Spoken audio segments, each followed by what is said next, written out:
Hello, everybody. Gage says it's empty.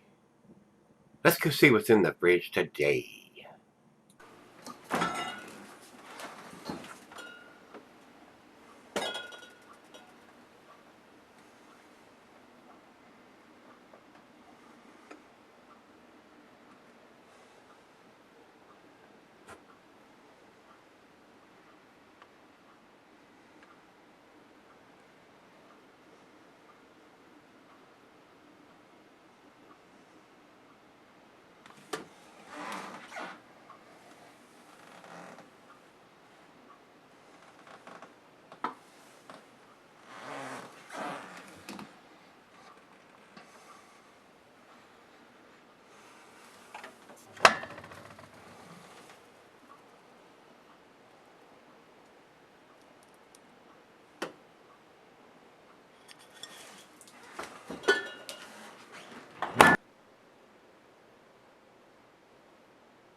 Hey guys, thanks for stopping by Gregsbeerreviews today. Today's beer comes from Long Trail Brewery. They're up in Bridgewater Corners, Vermont.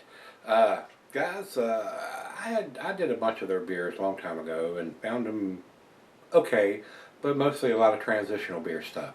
And over the last few years, they've made bigger and stronger and harder to get beers or more imperial versions of beers. And they've tweaked the recipes and stuff. And so I seen this when I went out to the barrel chest. I said, well, let me pick this one up. I haven't had this one. So this is their Green Blaze IPA. This comes in at 6.5%. Featuring Columbus, Equinox, Mosaic, and Chinook hops. Blaze a hoppy trail. Says 60 IBUs, 6.5% alcohol by volume, and it looks like it was bottled on June the 7th of 2016. So we've got all the information we need right here on the bottle. The date you can read. It's written in yellow. 060716, very easy to read in big letters, and the IBUs and ABV is written here on the label, so very nice packaging. And the sun is peeking through the shades here, so we want to get this before the sun gets on it. Alright guys, let's get over to food pairings for this. Been an IPA, it's going to be your typical curried and Thai cuisine. Cheeses, the peppery Monterey, pepper jack, sharp blue cheddar, stronger cheeses, and the meat for this poultry, fish, shellfish, and salmon. I'll add grilled meat to that. Glass right a pint back in 9 tumbler mug, side L. I'm using my favorite tulip glass and not recommended for extended cellaring. So, that was a mouthful. Let's get the cap off this thing. Nice little hiss. And I'm not expecting anything super West Coast style out of this. Maybe we'll get a nice East Coast style out of it. We'll see. I have not seen this before, so that's why I went ahead and picked it up. I've done a bunch of their stuff. Their double bag and triple bag and some of those other stuff. And I just did one that somebody had sent me. Was very, very tasty. One of their big imperial versions. It was speaking to be too overcarbonated, so let's stand it up on the back end. Let's see what we end up with. About a half a finger of head on that pour. A nice orange tangerine amber color. Very good looking beer. Let's get a nose to it.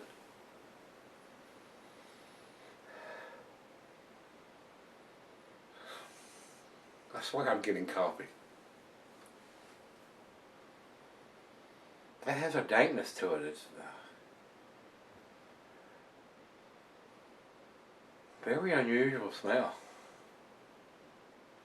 There's got some dankness there, some citrusiness in there.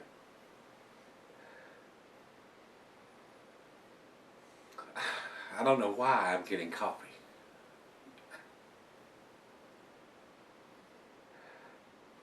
Maybe it's a combination of the hops that they've used. I've not brewed with any Equinox hops. Kind of citrusy, kind of dank. Maybe a little bit of orange or tangerines in there. Very interesting smell. Let's give it a taste. Cheers.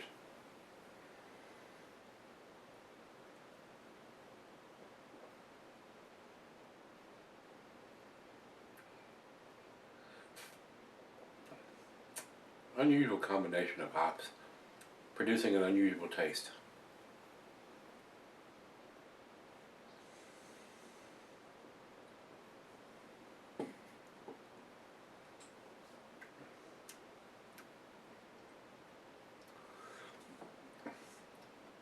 That is very different, guys, I will say that. There may be some hint of some tropical fruit notes or something in there, but I'm getting more citrusiness and dankness to it. Unusual combination of hops that they've used on here with the Columbus, Equinox, Mosaic, and Chinook. I have used Mosaic and Chinook and Columbus before, but not used any Equinox. So, very interesting aroma and taste that I'm getting on this beer. 60 IBUs, not too awful bitter. I like to say it's an interesting combination.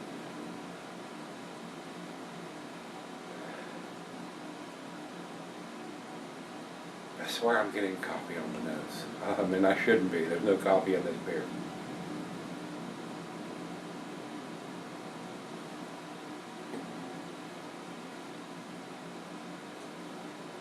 Well, it's 40 degrees out of the fridge. Let me take it back and let her have a couple sips and sip on it, let it come up to room temperature.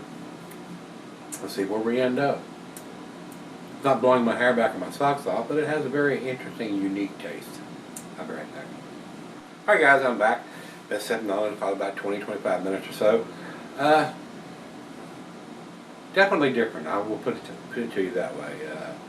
The coffee that I was getting is evidently, I'm getting that hint from the combination of hops that they've used on this. Very dank, citrusy, slight hint of maybe a little bit of tropical fruits, but wasn't blown away by this beer. I mean, it's, even though it's got everything on the package that we want, the date, IBUs, and ABV, it's just not doing it for me. Not what I was expecting anyway.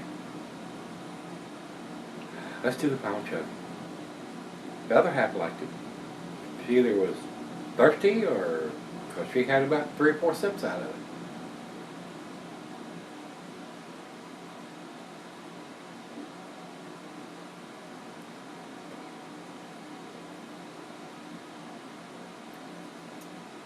Has a very unusual dankness to this beer.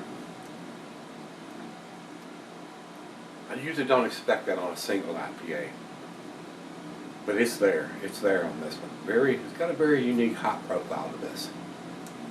So decent, but not outstanding to me, guys. Numeric rating on this, guys, is a 6. This is a B beer to me. Wasn't overly enthused with what I got out of it. Like I said, the other half liked it. She did. But to me, it's about an 85 beer. Wasn't overly enthused with it. So, yeah. Now you may love it. I mean, it may blow your hair back or your socks off, and you may say, "Oh, you're crazy! It's awesome." I can respect that. Different people have different tastes. This one did not do it for me. So, over to Beer Advocate, they say 87 in a very good range. And over to Rate Beer, they say 85 overall, 72 in the stock. So we're pretty close there together. 85 for me, 85 from Rate Beer, 87 from Beer Advocate. And let's go over to Untapped. And they say 3.72, which is about an 86 or an 87 there too. So we're all pretty much agreeing. It's between an 85 and an 87 beer, somewhere in that area. So we're all pretty close there within a number or two of each other. So that's what I'm thinking. I'm kind of agreeing there. It's good, maybe even to the very good, but not to the world class or outstanding. Not quite to the A category in my opinion. Even though they did everything they could as far as giving us the information on the bottle. So big thumbs up to Long Trail for giving us the IBUs and the ABV and dating the bottle. This one just didn't quite do it for me, guys. So if you've had this one from them, the Green Blaze IPA, let me know what you think, guys. Hey, come on back tomorrow. Let's dig something out of that fridge. See you then.